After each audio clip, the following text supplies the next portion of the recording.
Willie D Live. So be ready to get you. You know what I mean? The Willie D rolls to get you right. I don't know. I'm a little skeptical about it coming to Texas because I just feel like, it's in terms of me being able to monetize it myself, because I just feel like everybody is waiting on that moment. There's a lot of people in line waiting, and I think, like you say, it's going to be like a gold rush, so to speak. And with everybody pouncing on it, I mean, how many millions is really there for me to make? Like, I don't really, because I don't really do anything that don't make millions. Like, if I don't think it has the potential to make millions, I don't touch it. And not simply because I think I'm too much or whatever, but I count my time versus what I'm getting. So I just think it takes because I'm a personal person, I take pride in what I do. If I do something, whether it's small or big, I'm gonna put my heart into it, and my brand goes on it. So I just rather do something big than do something small. So if it's not millions involved, You're right. The potential to make millions, I don't even touch it. So if I was to get into it, I would want to make millions, and I just think that I would run into a lot of issues with everybody being in line. Yeah, it'll get saturated. It's going to get saturated quick because people are making. Yeah, it'll get waiting for it. It'll get saturated real quick. I think people like me and Paul Wall, who've kind of been in the front lines of it. You know, me and Paul Wall, they try to give us like life. We were having a little. I know. How did a smoke out with Paul Wall turn into a RICO case? Man, that was the craziest shit of my life, dog. That was the craziest shit of my life. And how did that refresh everybody on what happened with that and what the results were? Okay, so me and Paul Wall, like we're in the cannabis business. He has a brand, Satellite, it's all in California, and we started talking about, hey, and we're weed smokers. So whenever we come back to Texas, hey, let's have a smoke out, invite some friends. It started off just kind of just showing off our weed. We like to hey, check out what I got. Oh, I got the cereal milk. Oh, I got the mother tangy cake. Or, we would just show it off, and more people started coming.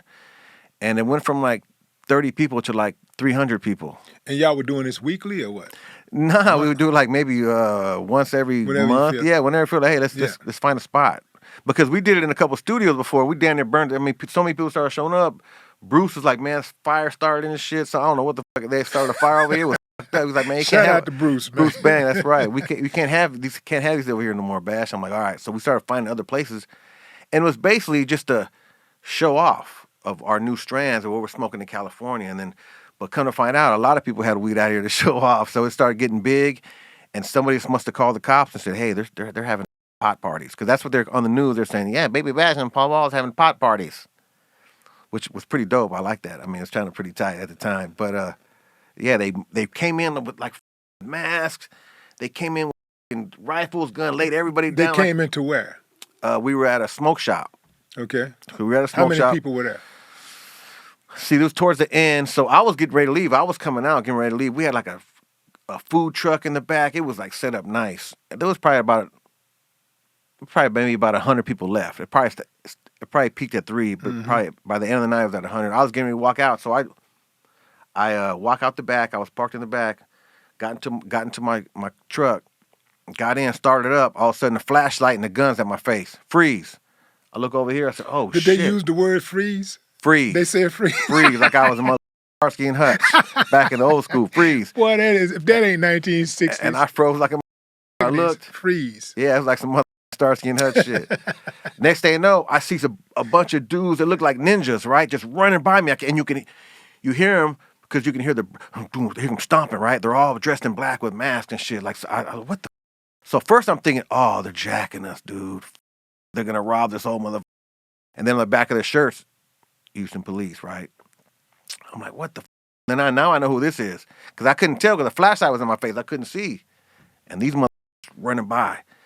And then Paul was in there. Paul Wall was still in there. And Paul's the one that said, hey, they broke. And you could hear, get down, shit breaking. And Paul said they ran in there and laid everybody on that floor on their back. So they took me, Paul, and another dude in the back and said, we want you, and you. Everyone else could leave.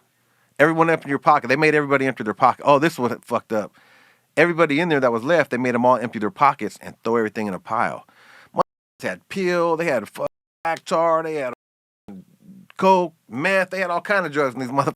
And they piled up in there, and they were trying to charge us with that shit, right? Wow. And we was like, what the? So the cops They take us to the back of the car. We're handcuffed. And one's being cool. Like, man, we were just listening to you guys shit. Imagine an officer telling you that. So then I'm kind of relaxing. Yeah, You're like, but let me go then.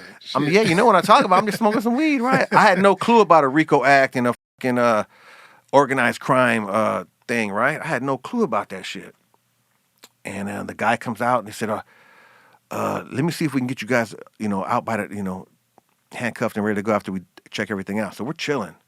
He comes back. I don't know if he talked to somebody. He said, yeah, we're charging you with organized crime. Whoop, whoop, whoop. We're like, what the I look at my boy. We look at Paul.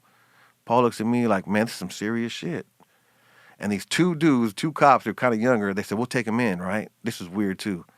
They took us, and then they jumped in the car, took us to, this is like 4 a.m. at this time. They take us to the station, but on the way, they stop at this, it's like a business district, like a bunch of warehouses and shit, and they stop. I'm like, man, they're like, let us go and be cool. Man, like, do not tell me them dudes asked for some pictures. Yes, they did, bro. they wanted a picture. I ain't surprised, though. I mean, I really, and I even told it to my lawyer. My lawyer said, man, he said, that alone could break the case for you. And, but Carl was a great lawyer. You know Carl Moore? I do know Carl Moore. Shout out to Carl Moore. That mother beast, dog. So thanks God for Carl Moore. Everyone else hired lawyers, but my lawyer is the one that did everyone else hired lawyers, but let me tell you something. Carl Moore is the one that beat that case for us, got common sense on it, and beat that case for us. So we get turned in. Next thing you know, we get out in the morning, get bailed out, and my girl say, man, you're all over the news. I get home, there's 3 vans, channel 11, 13, and 2 is at my house. They know where I live, and the people are coming out trying to talk to me, the reporters. I'm like, how the you know where I live? I'm getting home. What was it? And I talked to one. I was like, man, I was telling the truth. This shit was just a weed party. These motherfuckers act like we're the mafia. Yeah, the Gambino family. Yeah, I'm like, man, what the I'm being honest, but little did I know, like Paul's lawyer and my other dude's lawyer, the smoke shop lawyer was like, don't ever talk. They yelled at me and shit. I'm like, man, I just told the truth. That's all it was. But then Carl Moore, he, and what do you call it when the grand jury before they give you the case? He went to the grand jury, wrote them all letters. He said, this is what they were doing. You're charging them with this. If you're charging them with... Hold on. He can't go to the grand jury because... Well, he gave it to the...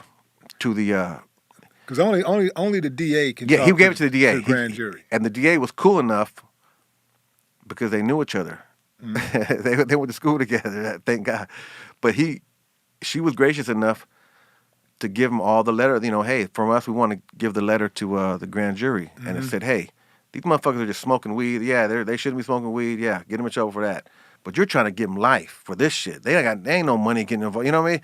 They reckon like some money involved in shit. So thank God the grand jury was logical enough to say, yeah, you're right.